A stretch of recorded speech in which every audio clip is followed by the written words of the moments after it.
सत्संगत जी, सपने का मतलब क्या होता है? सपने आते क्यों हैं? आप में से बहुत लोगों को रात में सपने आते हैं, लेकिन सुबह होते ही सब कुछ भूल जाते हैं। आपको मालूम है ऐसा क्यों होता है? नहीं मालूम है तो बने रहिए अंत तक, मैं हूं न बताने वाला। सत्संगत जी, हम में से सभी को सपने आते हैं, जिनमें से कुछ अच्छे होते हैं और कुछ बुरे होते हैं। लेकिन सपने देखने के बाद हम खुद अपने से सवाल करने लगते हैं, इस तरह का सपना आया तो आया क्यों? सत्संगत जी, चलिए आज हम चलते हैं आपको सपने की दुनिया में लेकर के, जिससे हम यह समझेंगे कि सपने आते क्यों हैं और इसका सही मतलब क्या होता है। सत्संगत जी, आधुनिक वैज्ञानिकों के समय में इंसान की दबी हुई इच्छाओं के बारे में बताते हैं। वैसे कि इंसान को उसी चीज़ के बारे में सपने आते हैं जो वो सोचे रहते हैं, क्योंकि आपको देखा गया जो सपना दिन में, वही आप पे निर्भर करता है कि आप क्या देखते हैं। जिस तरह से आपका दिमाग सोचता है उसी तरह से आपके दिमाग में भी रात को सपने आते हैं। सत्संगत जी, साफ तौर पर कहे तो सपने का कोई अर्थ नहीं है। जो हमें जागृत अवस्था में जो चीज़ के बारे में सोचे रहते हैं वहीं हमें रात को दिखाई देते हैं। सत्संगत जी, बड़े प्रेम और सत्कार से कहना जी, धन्य निरंकार जी। दास का विनती है, वीडियो को अंत तक देखिएगा और साथ ही साथ मुझसे कोई त्रुटि हो जाए आप अपने घर के बालक समझकर क्षमा कीजिएगा। सत्संगत जी, आखिरकार सपना।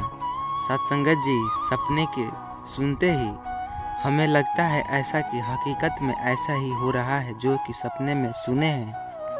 सभी महात्मा सोच कर ये परेशान रहते हैं कि आखिर सपने आते क्यों हैं। तो सत्संगत जी, दास ने भी सोचा कि आखिर सपने आते क्यों हैं। सभी जगह पर अपनी फरमाइश किए, यूट्यूब पर, गूगल पर सर्च करने के बाद दास को भी सपने आए। तो दास ने भी सोचा विचारा।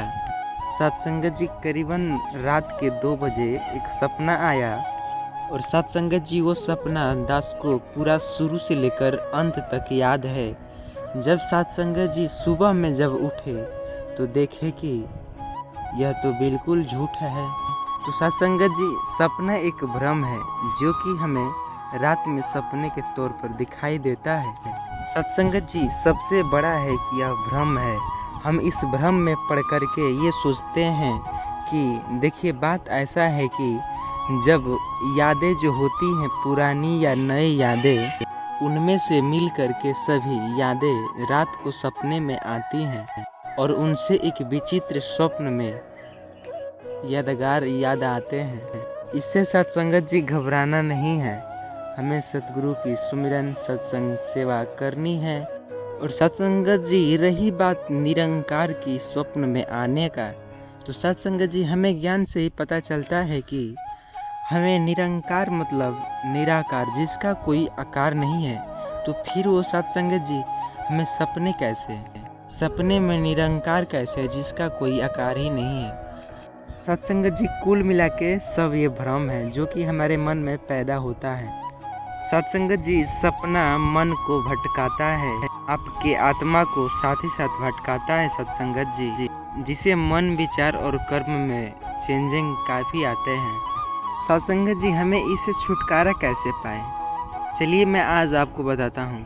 सत्संगत जी, आपको जो मन है, मन को कंट्रोल करके रखना है, जो कि जोर ज़बरदस्ती जिसको कहा जाता है उसको करना है। मन को हमेशा कंट्रोल करके रखना है, जिससे आप अपने मन को इधर उधर ना भटका करके कुछ अच्छे गुण सगुण से सीख करके निरंकारी आत्मा परमात्मा सब कुछ, निरंकारी विचार, सद्विचार, अच्छे विचार सुन करके, अच्छे बाड़ी सुन करके अपने मन को सत्संगत जी कंट्रोल करना होता है। सत्संगत जी, जब हम निरंकार के महिमा बाड़ी, उनके सभी विचार और धाराएं में रम जाएंगे तो बस हमारे मुंह से धन निरंकार तू ही निरंकार ही निकलेगा। सपने होते ही कुछ नहीं है, सब भरमाते हैं। तो सत्संगत जी, बड़े प्रेम और सत्कार से कहना जी, धन्य निरंकार जी। आशा करता हूँ आपको इस वीडियो से काफ़ी शिक्षा मिली होगी। सत्संगत जी, थोड़ी सी भी शिक्षा मिली हो तो चैनल को सब्सक्राइब कर लें और साथ ही साथ कमेंट में धन निरंकार लिखना ना भूलिएगा सत्संगत जी।